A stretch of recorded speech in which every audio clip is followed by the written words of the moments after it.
Tune in on Instagram, Twitter, and YouTube.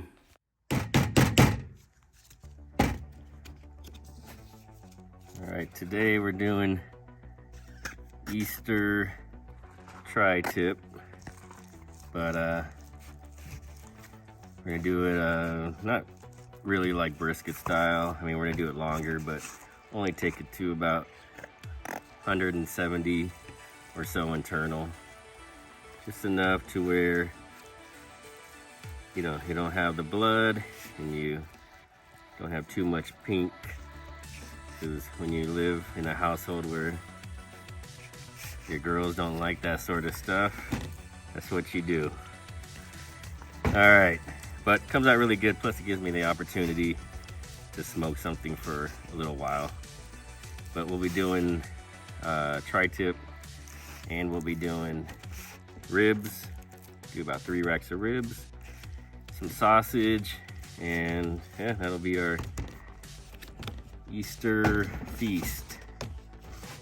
Not necessarily the Texas Trinity, since Costco is all out of their prime brisket.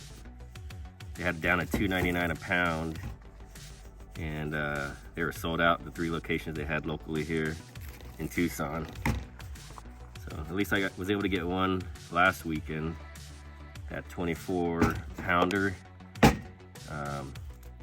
Yeah, that's probably the biggest brisket I've done right there. All right, so mustard binder, put a little pepper, and then we're just gonna hit it up. This is actually a concoction. A lot of it's based on the Blues Hog Bold and Beefy, but I just added more pepper, some other things to it, because it was more so just cleaning out my seasoning cabinet. Had a lot of things with just a little bit left, so just kind of combine it all. We'll call this Frankenstein rub right here.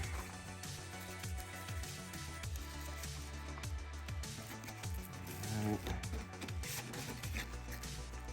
And I got trying the El Diablo lump charcoal.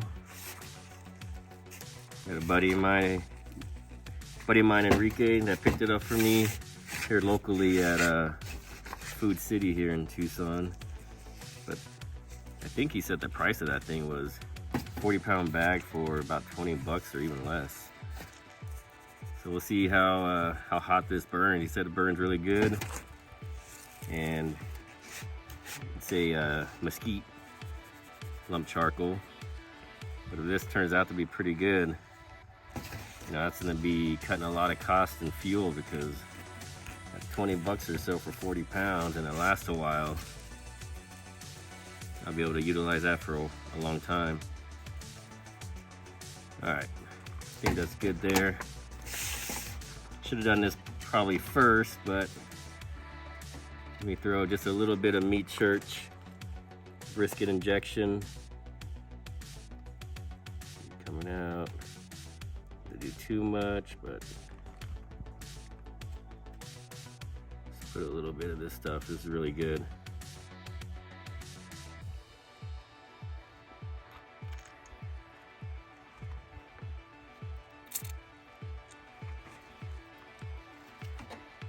And this right here goes a long way. I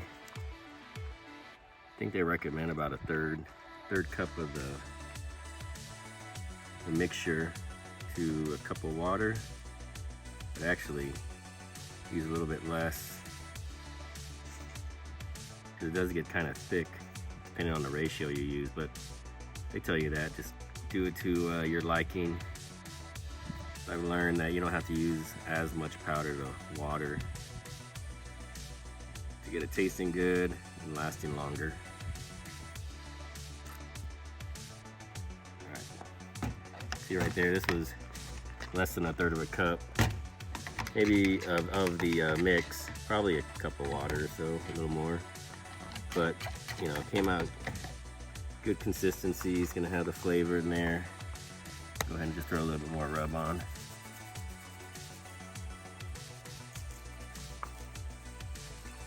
All right, that's it.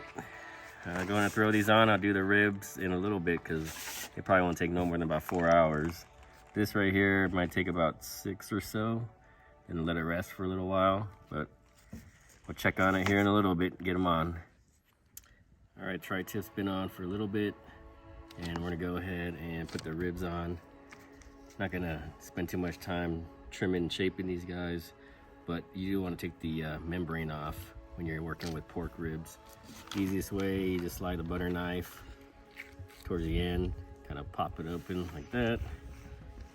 You just grab a paper towel and get a hold of that membrane. Just peel it off like that. If you're working with beef ribs, short ribs, you gotta leave that membrane on. Pork ribs, take it off. So that way you can go ahead and hit it up with the rub. On the beef short ribs, that membrane actually helps keep that meat and rib or the bone together. But on the pork ones, you don't need it. All right, do the mustard binder again. Just a reminder, you're not gonna taste anything, so you wanna use mayonnaise if you want to. Whatever you wanna do, oil, some Worcestershire sauce, Worcestershire, whatever it is. You see all this is again? Just something for your rub to stick to. And of course, I always put a little layer of pepper. This pepper helps with bark. And we're gonna be doing some Texas sugar right here. Meat church. I'm gonna be kind of combining 2 rubs, both meat church. The other one's gonna be Holy Voodoo right there.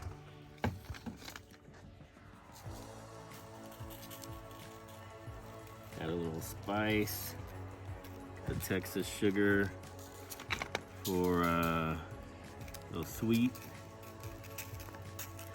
Got that sweet and spicy. Flip these guys over. Weather is starting to warm up here in Arizona, which means you gotta deal with the flies. I get my fly shotgun thing that I have using salt out here. Alright, got that. Ooh, a little bit of pepper there.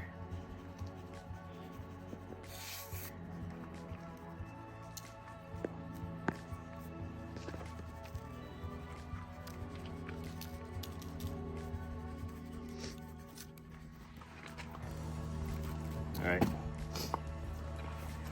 Texas sugar. My allergies bugging me a little bit right now. It's the time of year. It's not gonna keep me from smoking meat.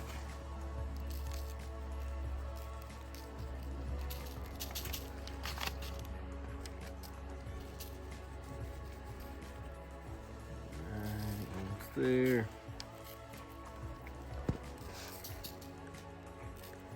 All right, throughout this smoke, I'll go ahead and hit it up with a little apple juice or something, spray on there. And then still trying to think if I want to wrap it like I usually do with the foil, adding some maybe butter, brown sugar, whatever, honey, or if I kind of want to just let it go the whole way.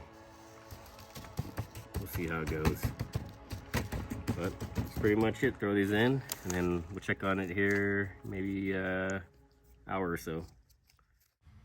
So this is the final product. Didn't get any video of, doing the ribs up, putting all the stuff, wrapping them in foil. Just sitting back enjoying Easter with the family, and didn't want to just sit around and record every aspect of this, but came out awesome. Texas Trinity minus the brisket, substituted with the tri-tip. But everything was on point. Happy Easter.